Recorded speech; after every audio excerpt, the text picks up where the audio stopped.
is the Glass Cannon Network.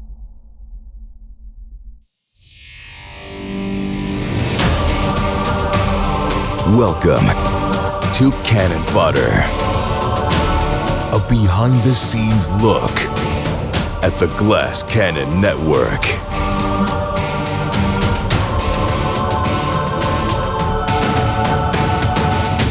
Yo, what is going on, everybody? Welcome back to Cannon Fodder. It is Wednesday, March 27th, 2024, and I'm your old pal, Joe O'Brien. And I'm Troy, got my ice donkeys, and I'm ready to roll Lavallee. Ice donkeys. How often do you do the ice donkeys, or how often do you do donkeys coffee in general? Like, is it an everyday thing? Is it a once a week thing?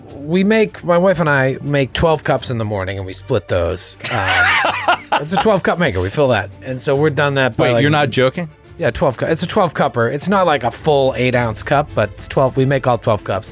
We drink all that, and then usually in the afternoon, 5 to 7 times a week, we get a donkeys. Because you need that second caffeine boost to get through the rest of the nonsense.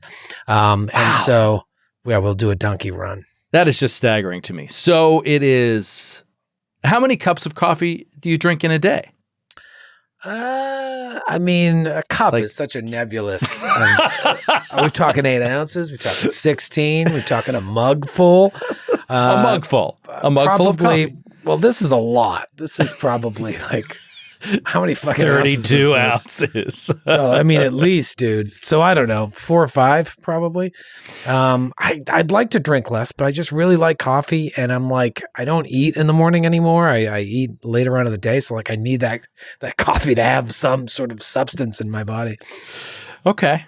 All right. Well, it sounds like you're not treating yourself right. So be careful. I like coffee. Coffee's not bad for you. It's like anything, man, in moderation. 5 cups a day, live forever.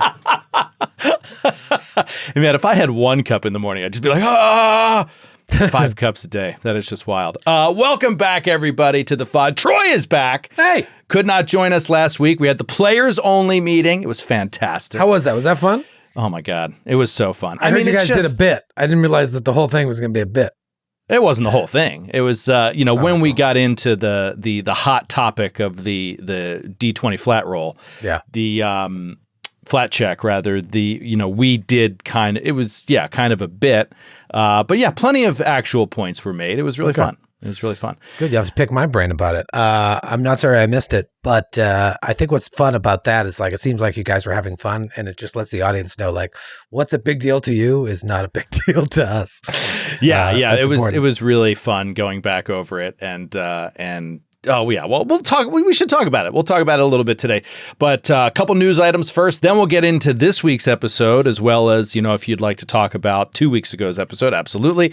A nice We Are Stupid submission from Professor Eric, and then of course listener mail. We'll round it out with talking back to the Naish. So quick news items, really light on news today. First of all, don't forget to check us out on twitch.tv/theglasscannon and watch Troy and I streaming video games. You're streaming today, 2:00 Eastern. Yeah. Right? That sounds right. No, that's me. Thursday. I'm streaming today. 2:00. Oh my God, my head. I'm recording Time for Chaos, man. Right, exactly. I'm streaming today, 2:00 Eastern. Helldivers, we're back. We're diving in. The whole Paula team? and I and Sydney. What's that? The whole team's back? Mary Lou is not going to be able to make it this week, so I believe we're slotting in McD. So I think McD is going to play with us. It's going to be great. McD and I, Paula, and Sydney. So that should be a fun run. So 2:00 Eastern today, live on our Twitch channel, and then you're going tomorrow, 2:00 Eastern, Thursday, with some more Baldur's Gate 3. So yeah, man, it's a whole new game. Act three. I was like, all right, home stretch. Nope. It's like you have to just tell yourself you're starting a brand new game.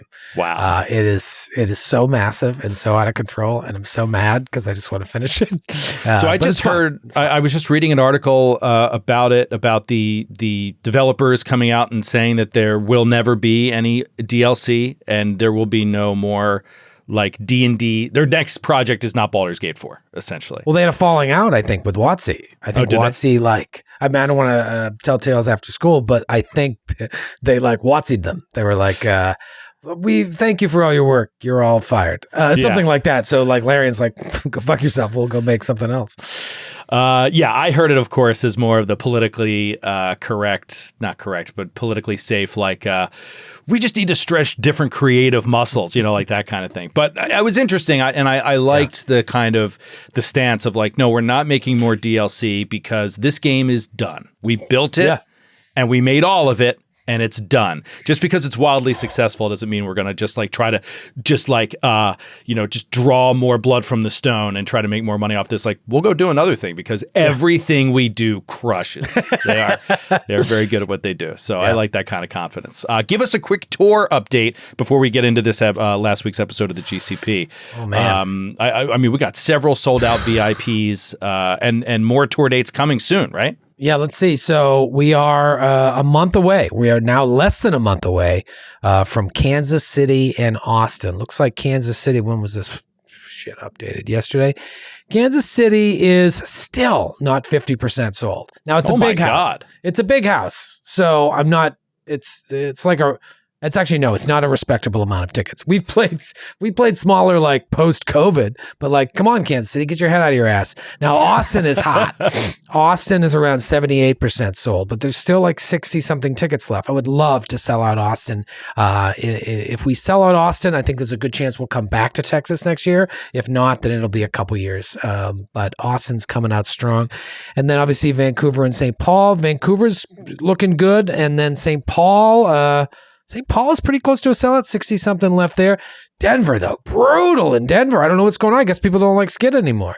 It's a big theater, okay? It's like close to 400, which we've never done 400. A lot of Buggles haters out there. Dude, brutal. Nashville's looking okay, but even Nashville isn't great, but obviously we got a lot of fish to fry that weekend. However, in 2 weeks, the tickets will go on sale for the rest of the tour. So both shows in Indianapolis at Helium Comedy Club, and then another Call of Cthulhu live show at the Athenaeum, or Athenaeum. That's going to be during Gen Con. And then, of course, Boston in September, Portland, Oregon, and Los Angeles in October, and the Philly City Winery Show. All those tickets are going to be going on sale, I think, in about 2 weeks. We were going to do next week, but I need more time. Yeah, sounds good. So we'll update you in the next 2 weeks as those tickets roll out. But yeah, good update for now. Couple tickets left in Nashville VIP. Looks like there's just 2 or 3 tickets left. So if you want to come to Nashville and do VIP, you got to grab those now. That is what McDermott said to me this morning. So double check that. And yeah, otherwise, looking forward to these other shows. Let's get into the Glass Cannon podcast. The Gatewalkers, John Jamsky, wild. Okay, you know what? Let's do it in chronological order. Let's talk about last week. Is there anything that you want to say about this flat check? Because I don't know. Here's the rope. Go hang yourself. I mean, dude, I didn't listen to Fodder because I don't care. And also, I just think here's my 2 cents on this, and no one's going to like it, but I don't care. It's like, first of all, it was a correct ruling that just came at a bad time. Do you know what I mean? 2 seconds before, I said, hold on. You got to do the flat check first. You know, whether that hadn't been established in previous episodes, and we certainly did it different in the past, it was like moments before that I was like, yo, got to roll the flat check first. So like that was established, essentially. Well, why was that established, by the way? And where did that come from? It's in the rule book. It's in the rule book. So yes, I was like, as I'm feeling more comfortable with the rules, and you and I are spending all this time on Cannon Fodder, hammering this down with Professor Eric. All right, like, so you had kind of decided closer. From now on, you're going to have it be first. Yeah, because, dude, it was an early episode in Gatewalkers when I was like, it's more fun to do it the other way. But then I realized why the spirit of the rule is you do it first. And so we just changed it. But anyways, it's neither here nor there. Seconds before, I was like, make sure you roll the flat check. I think what happened was like, this is the part no one's going to like. You guys were struggling with the fight, and that crit was going to give you an easy out. And I was not going to give you that easy out. You know what I mean? Like, it was a shitty timing. And I feel bad for Kate, obviously, but like, this is a player thing. Players, when they struggle, want things to be as easy as possible. And so they wanted what I thought was a free crit. And I'm not going to give you that free crit. Especially when it's one enemy against 5 PCs, I'm not giving you a fucking inch.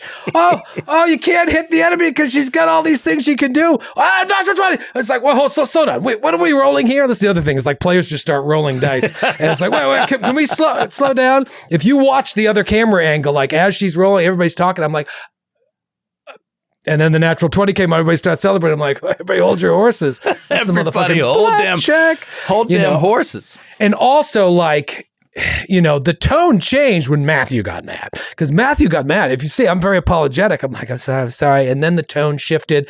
And I decided to leave that in because to me, that is like, that's fucking gaming tables. That's the gaming tables we play, is like people getting a little heated. I wasn't getting heated, but I also wasn't going to fucking back down either. Dude, remember some of those Jade Regent sessions, like God. 19 beers in, and then like one little thing is like a little off, and all of a sudden there's just like a heated debate, discussion, fight, whatever you want to call it. And listen, I know it's probably uncomfortable to watch, but like there's a lot of different ways to do this actual play. And I think there's this like big tendency in actual play for this like kumbaya theater kid energy. And I fucking hate it. It's not realistic to the games that we play. And so when people start getting fired up, not only am I going to leave it in, I'm going to stoke the flames because I think that that's interesting. And now other people may disagree, but that's what makes our show different. It's like those table arguments, those like disagreements, it's uncomfortable, but it's reality. And so I loved leaving it in. It didn't have to get all heated, but like that's reality, not this other stuff. So, okay, well, that's my 2 cents. I guess I don't want to feel like going over all this again because we did it all last week, but yep. You weren't there to answer a couple questions. So I guess one is, how much would you say the rule factored in to your ruling versus the easy out or the making sure that there's no breaks for the players, in this particular situation? 75-25. Like meaning 75%. The rule 75? Yeah, the rule 75 and 25%. Like, no, I'm not giving you an easy out. Like, you literally, no one favors could hit the broadside of a barn. And I think that like the ire came from their struggle here, and we just need a break. Well, then pick better tactics and roll better. Yeah. Like, that's how I feel as a GM. Like, I think everyone is just looking and roll better. That's the thing that gets people pissed off, particularly. But dude, everybody wants a fucking freebie, and like especially when it is an unmodified encounter meant for 4 PCs, 1 enemy against 5. I'm not going to give you an inch. I will never give you an inch. I do think that sometimes you gotta just accept the fact that you have rolled in such a way as a group that like you will fail. You will fail, and it's because of how you rolled. It's not necessarily how you played. It's because of how you rolled. All right, so let me ask you this question. This was from last week. I can't remember if it was ever mentioned on air, but it's referencing last week, and it's a listener mail question from Andrew Yu in Roseville, Minnesota. The real question everyone wants answered is if Kate had rolled a 6 on the roll she intended to be her attack, which would be a miss, but would pass on the flat check, would Troy have stepped in and used that roll for the flat check or have that roll count as the miss on the attack? Whatever she rolled first was the flat check. Okay, so that's the 75-25. Even if that would have been the easy out, because she thought that was her attack, and it would be a miss, and that would be an easy, the easy out would be to let her have it as the flat check.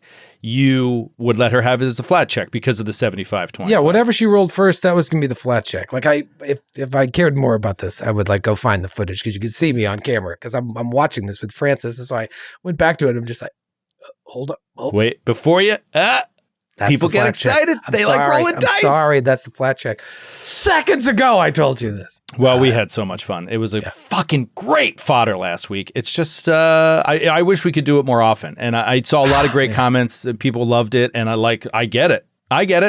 Like, why isn't the FOD like this all of the time? It's like, I'd love to. Because of time. It's time. Like, we don't have the time. It's brutal, but I'd love to do it. I wish we could do that all the time. Yeah. All right, let's get to this week's episode. What happens in this week?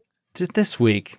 This is the week. All right, there's one you guys thing being to boneheads, me, right? There's one thing to me that really, really jumps out, which is like, this is the episode where for some reason I got it in my head that we needed to look into one more room before we rested. And it is such a classic, ridiculous mistake that like I just wave people off of all the time. But like I can't help yourself. I can explain it. You can't. But in this particular situation, I just felt like with all of these intelligent enemies that are in this area, that an open stairwell with no door and a complete question as to what is right up there is not a great place to bed down and rest. And so like just take a peek and then I don't know why. Like I should have I say this all the time, like no matter how unrealistic or ridiculous it seems, just say, I'm sitting down right here, right now and resting. And if the GM is like, that's not realistic. You and Jared do this all the time. You hate in dungeon resting. Yeah. I'm like, fine, then send in an enemy. Like, fine, break up the rest. Call the GM's bluff. Call the GM's bluff. Exactly. Like, you don't like it? Fine, do something about it. Change the world state to make it happen. So but I don't know what I was thinking. Like, after the fact, it was just like, what on earth was I thinking? Because it's a classic case of why, everybody says something, and then one idiot says something else, and it moves the entire party in a direction that they should not have gone. I mean, it was so awesome to watch from my perspective because I was like, oh my God, they're gonna do it. And they're sending Sydney, who's the one that has no spells left and like no way of defending herself. But then like it's just like it's a sickness. It it started to spread like a plague. Everybody starts going up the stairs, and at one point you're like, what does everyone do? I feel like I'm taking crazy pills because everyone can just get away. The hazard will reset. Oh God, it was so funny. So funny. Yeah, it was so funny and so ridiculous. So you, I think, got as a GM, you had a little dream situation there, right? Not the literal dream we'll talk about later, but to have the players just, regardless of the resting situation, just walk right into a hazard. Not perceiving it ahead of time and having it come out behind them. Talk about this trap and how it works and how it gets how it got set off. Did you do a secret roll? Perception? Yeah, I'm trying to think. Off the top of my head, I'm stalling here while I'm looking it up, but I believe it was a magical trap which requires the players to ask for the check. Got it. It's not like a check that just has a whatchamacallit, a perception DC? Yeah,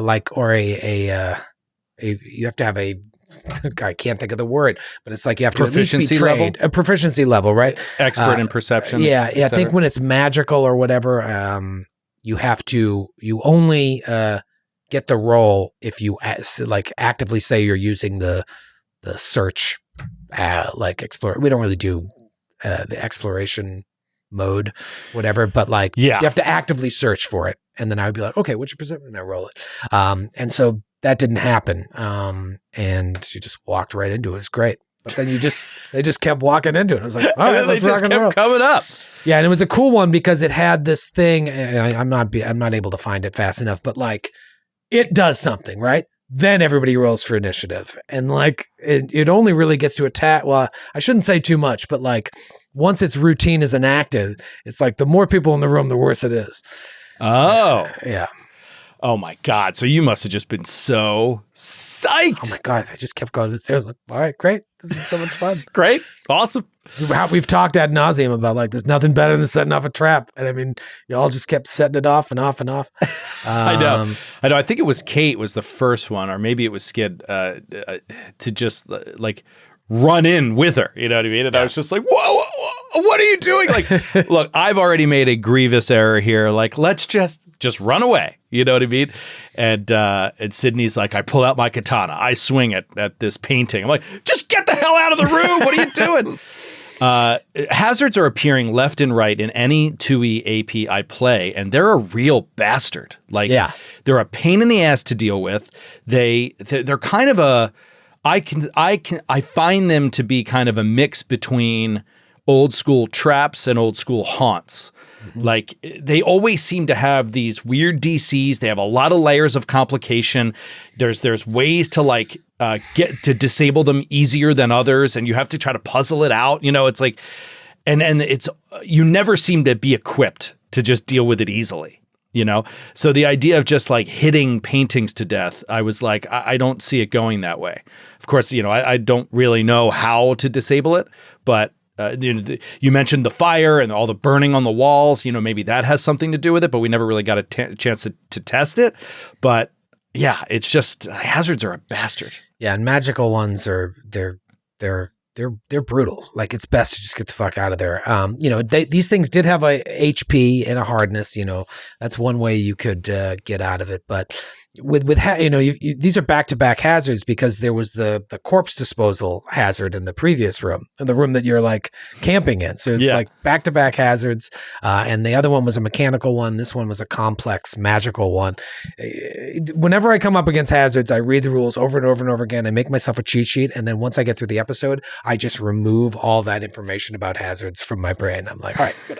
I'll relearn this again next time. But I'm feeling a lot more comfortable with it. The basic, and I think it was complicated in 1E too, or not even, maybe complicated isn't the right word. It makes us sound dumb, but it was just layered in a way that works differently from the regular game. And so you have to kind of stop, slow down, rethink how you're playing the game, and then get back to your regularly scheduled program. And it's the same thing here. It's like minimum proficiency is the word that I was looking for. It's like a mechanical trap has a minimum proficiency, and you get it for free if it's not magical, as long as you're of the minimum proficiency. You don't even have to be actively searching for it. A magical trap, you have to be actively searching for it, and it could have a minimum proficiency.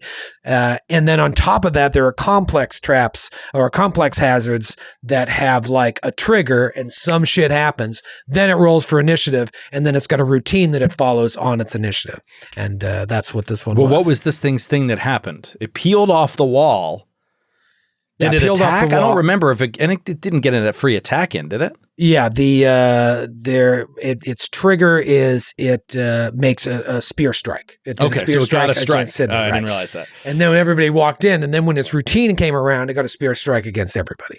Wow. You know, I can say this because we've already recorded ahead, so you guys know more. But yeah, I mean, it's when you get like a complex magical trap. You talked a little bit about the trap in the episode after we got out of there, but. A complex magical hazard is the creme de la creme of hazards, and that's the stuff you want to, you know, can be pretty nasty, especially ones where like you've got to figure out, you got to get through this. So you either have to wait till it resets or figure out how to stop it. Some of them have hardness and hit points. Some of them there's like other shit you got to do. Dude, I can remember some strange Aeons traps and hazards being so. I'm like, there's no way they're going to end this trap. Remember the one with the bird cage? Yes, that's the first thing I thought of. Was the bird cage. Everybody starts floating towards the ceiling. So that the infirmary or the asylum rather had so many crazy haunts. Yeah, haunts. 1E haunts. Yeah. All right, well, let's go toward the end of the episode. We finally get out of there. We say like, all right, let's actually rest now. Let's bed down and rest. And you decide to pick this moment, I guess. Maybe it has something to do with the spikes. We don't really know. Is it a fever dream? We don't really know. A little mid-fever dream Cliffy?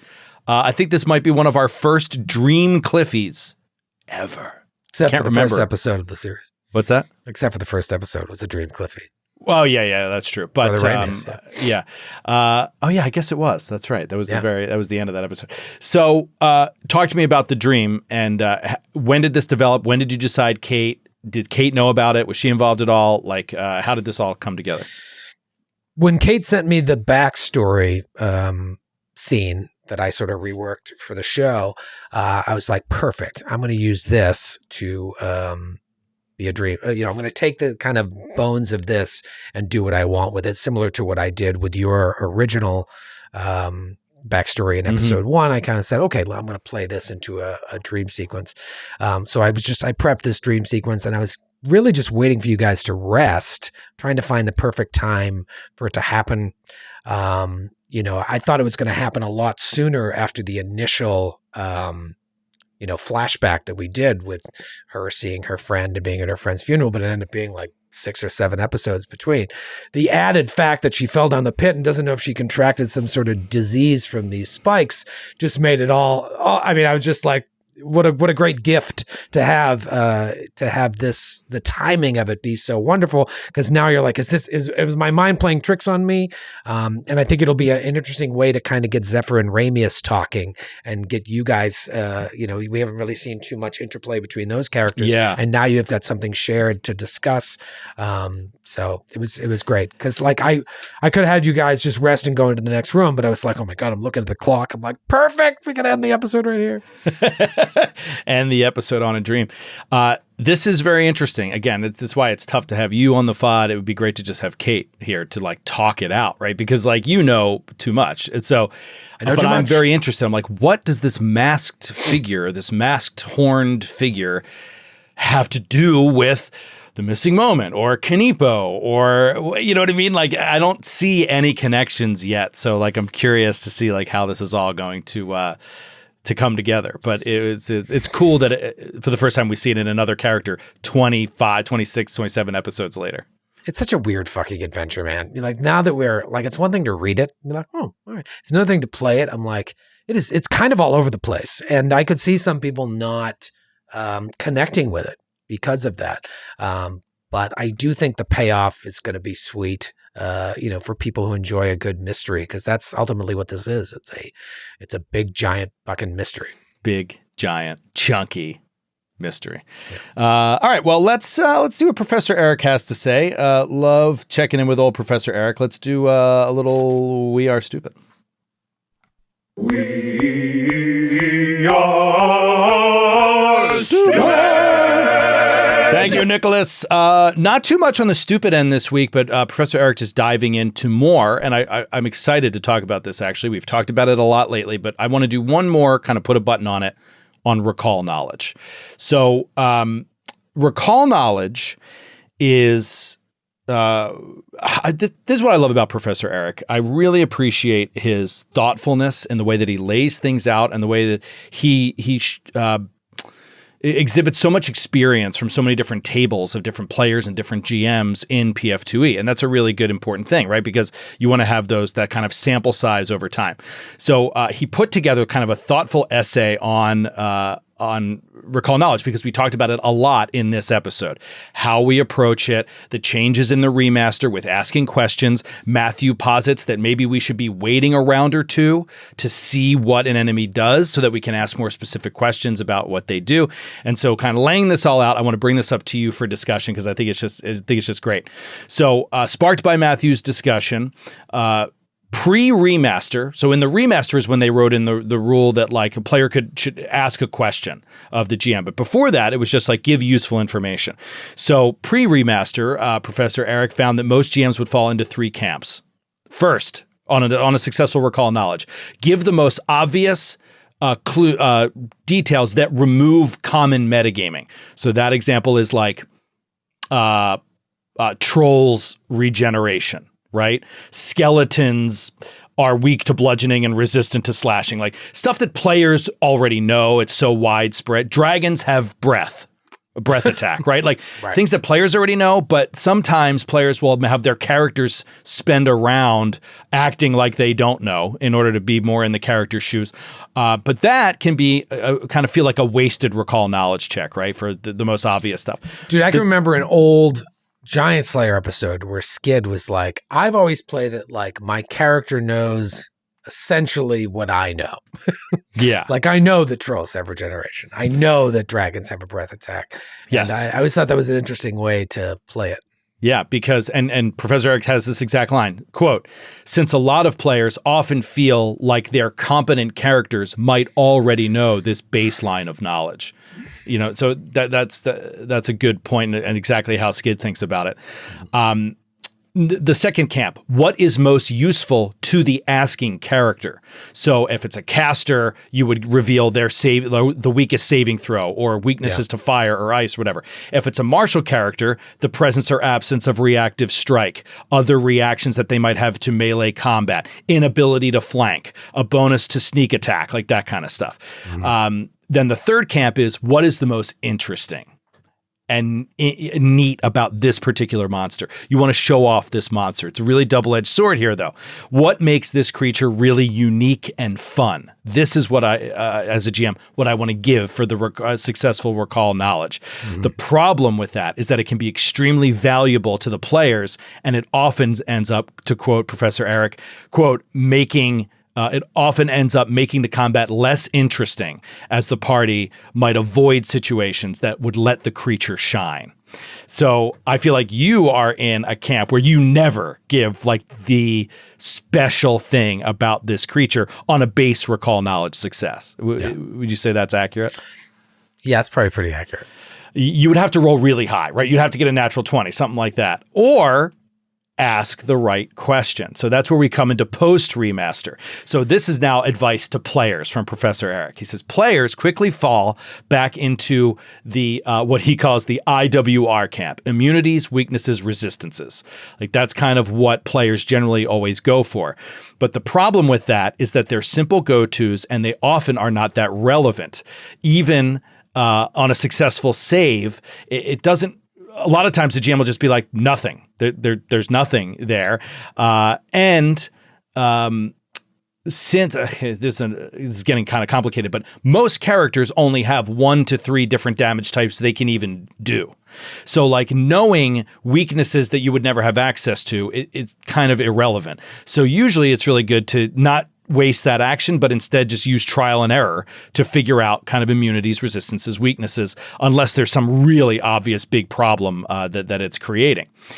Another thing a player can do is wait around to see what's causing problems and then ask a targeted question. And that is what Matthew was talking about in this episode. That is kind of the camp that I'm leaning toward now as a player, is like, wait. Like, what was that? Yeah, exactly. Wait till we get into it and then ask a very specific question so that your one action you spent, and if you get that success, you get good information for it. Now you might have, that's risky though, because of this is point 3.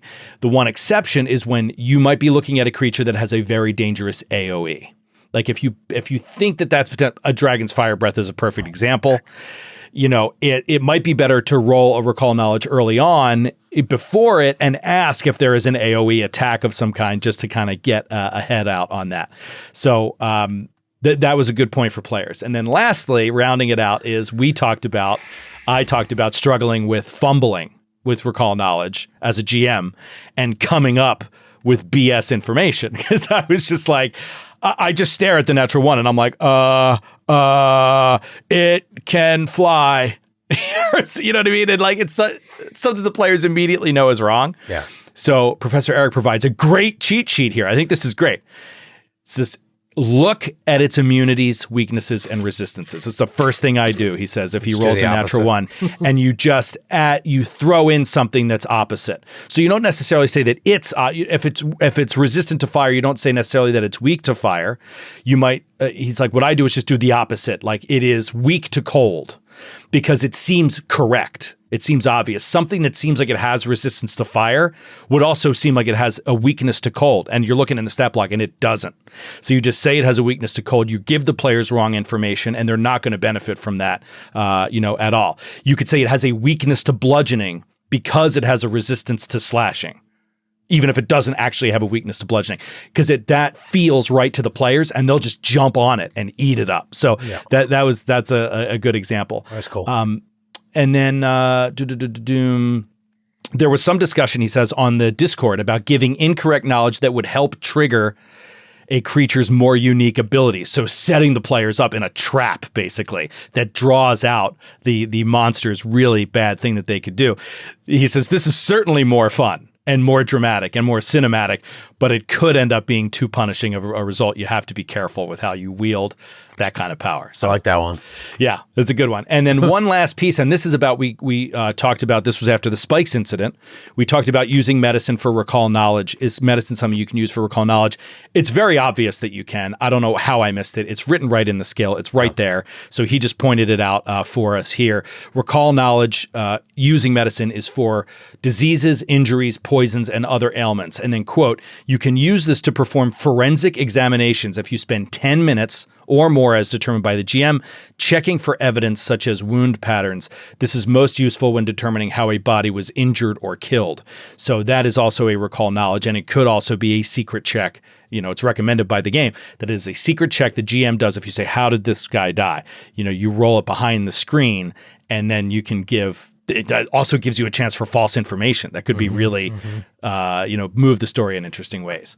So, anyway, I thought that was a pretty good treatise. And then last thing, he said, so actually there's no corrections here in We Are Stupid. It's more just laying out recall knowledge. But then he said that he loved the decision that we came to on how to use the remaster.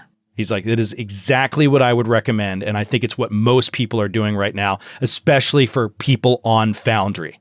He's like, you should just default to whatever makes it easiest, in moment to moment for everybody at the table, GM included. So even if you're on even if you're on pre-remaster monster stat blocks, it's fine. Just do it. You're not going to run into that many major issues. So I'm glad he weighed in on that. Appreciate it. Yeah. Yeah, I mean, there's really no other option for us. Yeah, there really isn't. And I think that's what everybody's finding. There's really no other option right now, like he said, especially for people on Foundry. All right, let's do a little listener mail and talk about what the Naish wants to discuss. It's time for listener mail. You gotta get your brain up on it. Time for listener mail. You gotta cue that fucking. All right, coming up first is Nick C. from Arizona. What up, Nick C.? Thanks for hanging out, writing into the show. Just a reminder, if you want to get your question answered on listener mail, write in to contact@glasscannonnetwork.com and put listener mail in the subject line, or you can go to our website. There is a listener mail section there where you can submit through our contact form there, and it goes right directly into our listener mail box, which is makes it easy for me. So Nick C. from Arizona writes in with any chances of going longer for shows on the network. I'm happy when an episode is almost 2 hours, but saddened by an episode barely pushing over 60 minutes. Between opening banter, blah, blah, blah. We've heard this before many times. But he's like, I just want to hear more of your beautiful voices longer. P.S. See you in Portland and L.A. That's awesome, Nick. We're excited to see you there. I wanted to bring this up. I think it's a good time every once in a while to check in and touch base with the Naish on episode length. Where does this come from? What kind of internal discussions we've had? Because we've talked about this a lot over the years. Yeah, I mean, it's complicated, dude. It's complicated. Like, I know people want more. I think that's a good problem. Where it gets tricky is where people finish an episode and feel like they didn't get enough. It's one thing to want more. It's another thing to feel like, ooh, that was a light ep. And it's a real tough balance.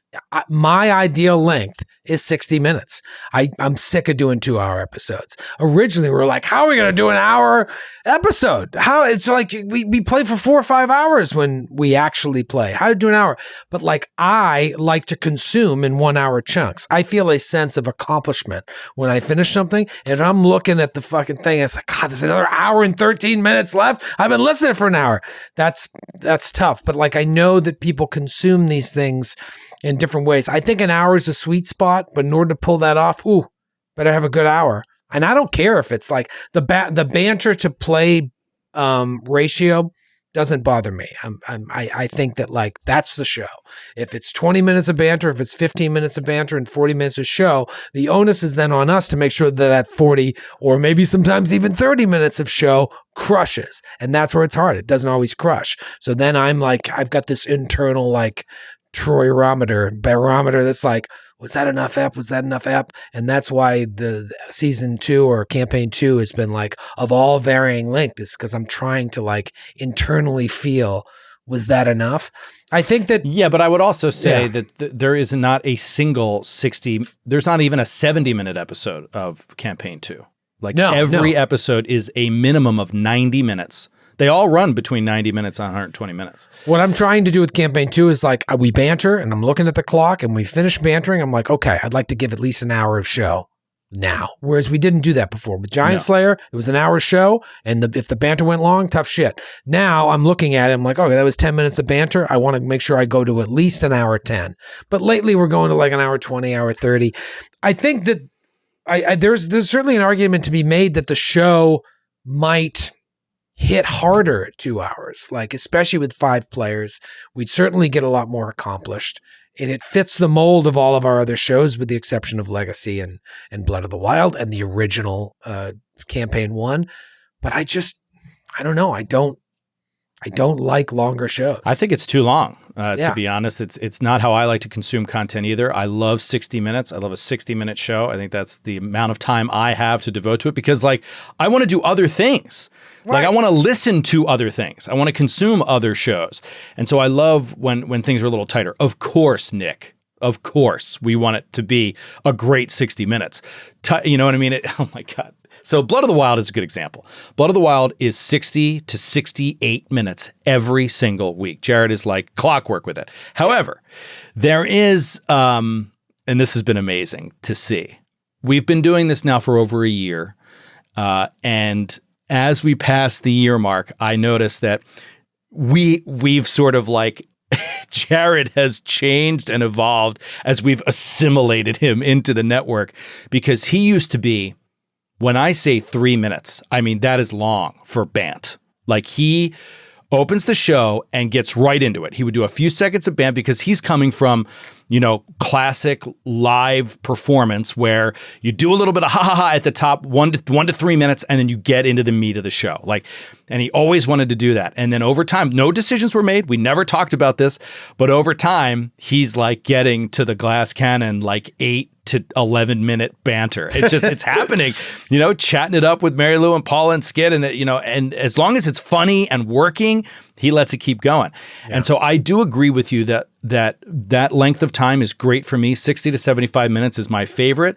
And I don't care what percentage of that is banter. I do like it to be a full hour of gameplay, but if it is a tight gameplay and a hot episode, I don't see why those minutes really matter. The show is both things. The show does not start when gameplay starts. The show is all of it together. And if it has a great bant, I see no reason why it can't have a shorter gameplay length.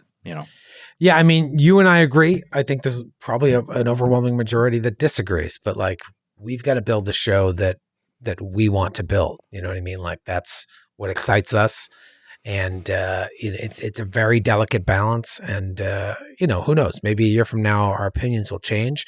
But like I'm thinking about how I like to consume content, and though I may be different than our audience and our customers, I think that I really think that there's something there. Like there's a reason traditional TV is 30 minutes and 60 minutes. Like it's a part of our like social Unless makeup. You're British.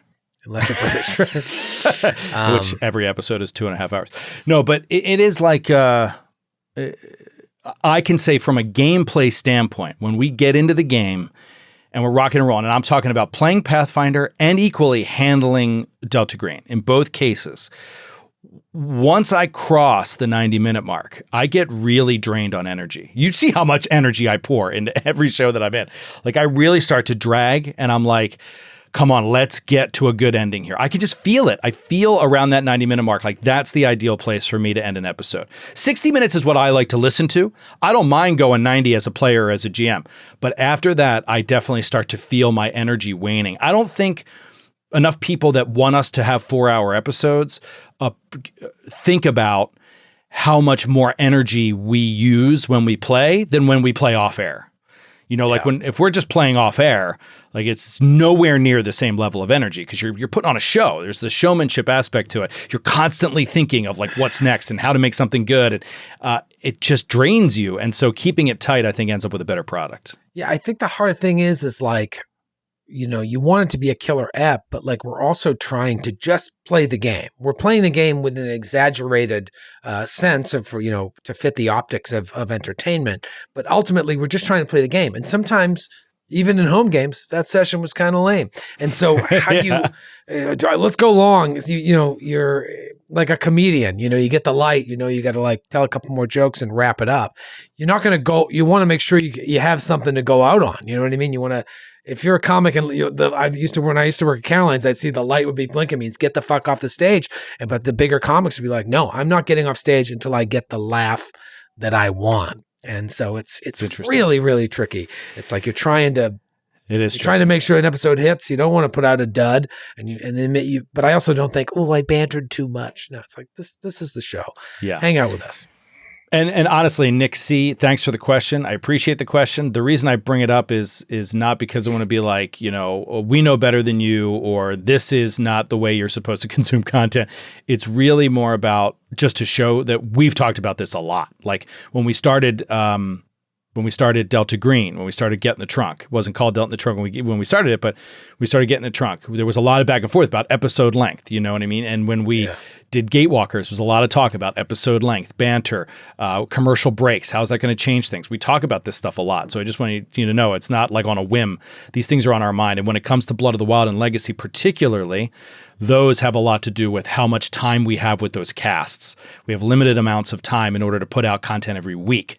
I'd much rather have 100 60-minute episodes than 70 90-minute episodes. It's kind of how I think about that. Now, I don't know if that math's right at all, but you know what I mean? It's like I'd rather have more episodes and more weeks of enjoyment and just chop them up a little bit more than packing them all into less episodes. And Glass Cannon Podcast is the only show, at least with Campaign 2 especially, where there is no set length. If you look at the time codes of all the episodes, they're all over the place. Because I'm just I feel like that's the end of the episode. And, it's just an internal clock thing. Yeah. All right, one more. This one from Mary Kay in San Diego, California. Thanks for writing in, Mary. Joe loves your cosmetics. I sure do. Mary Kay is a self-proclaimed baby of a GM. Myself, currently finishing up taking a group through a level 15 to 18 standalone Night of the Great Death adventure. First campaign I've ever GM'd. So this question is coming from a novice GM who wants to know, on several FODs, quote, Troy has mentioned how the party of Campaign 2 has missed seemingly important things. Weapon runes or other treasure, checks to notice or discover information, opportunities to question or investigate certain NPCs. As a GM, how is he okay with / how does he justify to himself letting these important things pass the players by and just continuing on? To sum up, she finds that she gets nervous or frustrated if she can't give the players information she thinks they need, and then she feels like she has to spoon feed it to them somewhere later or more obviously, or get them the items they need because she doesn't want them to fail miserably because they're not equipped correctly. I have had this same exact issue, Mary Kay. So anyway, this question's for you, Troy. I'm kicking it to you. Yeah. I mean, I feel like if it's super, super important, move it somewhere else, have it be revealed elsewhere. But you really got to ask yourself, is it important? Because if it isn't, just let it go. There's so much information in these adventure paths and these stories. Even if you're doing homebrew, it's like the players, they only retain so much. Like if it's super important, really ask, if that's the first question, was this really important? If it is, then move it elsewhere if they miss it. With treasure, fuck them. The weaker they are, the better. That's I would say that with the experienced GMs that I've worked with, Jared, Logan, you, and Skid, and in particular Adam from Order of the Amber Die, who I've played a lot with and who I consider to be a very experienced tactical GM. Because he thinks about all the balance issues, right? And what items you have versus what's coming up. Thinks about this stuff all the time. He will never give you treasure that you pass by. It's like, if you pass by treasure, that's it. It's gone. Now, I struggle with that as a GM just because I love seeing my players happy. And it's not that I don't run a hard line as a GM at times. I definitely do. I'm not a people pleaser as a GM. However, I get a kick out of them being excited about something, just like I would with an awesome item. So I will tend to nudge them towards something or give them something more obvious, or give them something that they missed later. I'll put it somewhere else so that they can have it because I really want them to have it. I think it's the perfect item for them or a given character for whatever reason. And it has really bitten me in the ass. I have made, it is a mistake.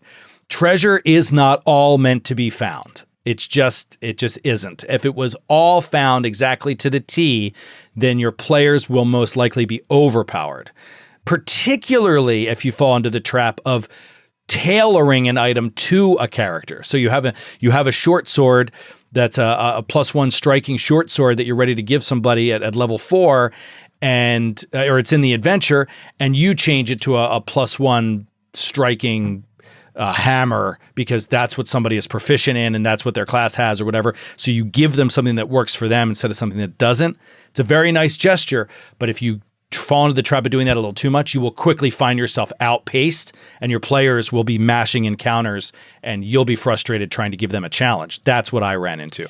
And so now, like, I really lighten up on treasure. I think it's better for the players to be harried and to be challenged every time rather than to mash encounters left and right. And the same thing goes for like unexplored areas. I think when I first started GMing, I was like, you've got to do everything. I prepped it. It's part of the story. You need to open all the doors and do all this stuff. It wasn't until the middle buildings of Giant Slayer that I was like, and I was still pushing you towards it because I was just part of my nature. It's like, we got to do everything. But like, once we got to like the volcano, I was like, feel free to skip as much shit as you want. I just want to get done with this adventure. But like, never feel bad if they don't open a door, if they don't go in a room, no matter how cool the encounter is. There's always something cooler coming up. There's always going to be more gear. If it's something that's really important to the story and you feel like they're going to miss it, number one, the developers are going to make it so it's impossible for the players to miss it. The developers are usually pretty good about like, they've already decided if this is vital information and they will make it unavoidable by the party. If you disagree, then just move it. But otherwise, just like, these adventures are long enough. Just let them really feel like they have control over what they do and, just as importantly, what they don't do. This brings up one last point, and then we're going to get out of here, which is the concepts that you read in Playing Unsafe, that I read in Playing Unsafe, and there's a little bit of it in the Lazy GM's Guide or whatever, Lazy Dungeon Master. Let's say you're homebrewing, right? So a lot of people like to homebrew, and they build these encounters or these areas that they feel are obvious that the players would walk through to give vital information, and then the players don't do what you expect. Homebrewing can be a tough example. I don't have a ton of experience with it myself, so I don't want to talk like I'm an expert or anything, but what I've read in these books is that's the trap you don't want to fall into, is like preparing it at all to be something that's so important that the players have to walk into for it to be a valuable thing.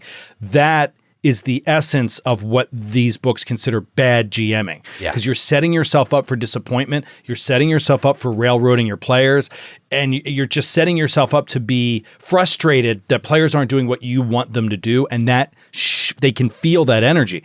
So doing less, if you have an important item or not just an item, but like an important concept or piece of the mystery or whatever that they have to find, building it around a specific encounter and in a specific area at a specific time, you're setting yourself up for disappointment. Like, you can have that thing, but it should be nebulous in your head. It should be able to be dropped into a multitude of different set pieces at different times so that you can pull it out when the player. So in that way, the players really always feel like they're driving the story.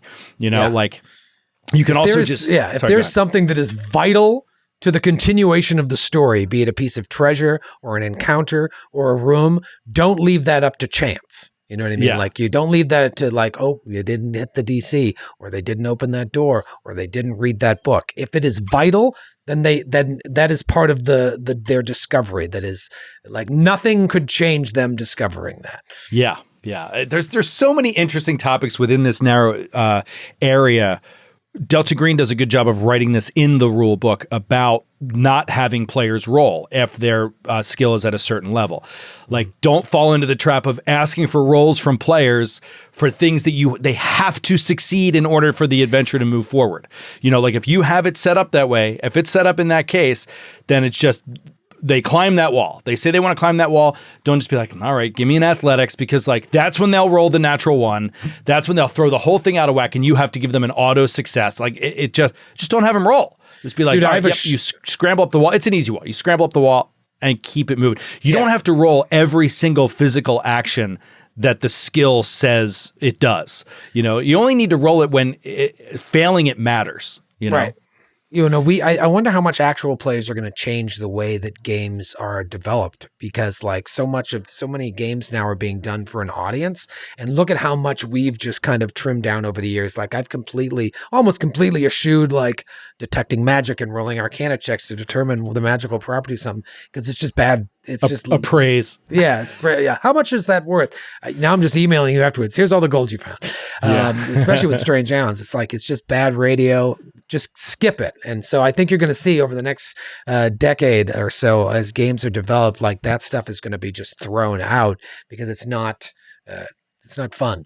Yeah, it's not really important. In order to streamline and just cut to like what are the most fun parts, of the adventure. But man, I mean, that could just open up a whole can of worms. But thank you, Mary Kay. It is fantastic to get questions from GMs that are trying to figure out what to do with these more complicated issues. Please write into us at contact@glasscannonnetwork.com or go to our website and go to listener mail to submit your questions. We're happy to do what we can, offer what experience we've had over the years in the GM area to answer those kind of questions.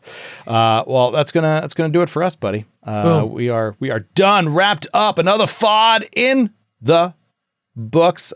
Stalling for my outro music technical difficulties. That'll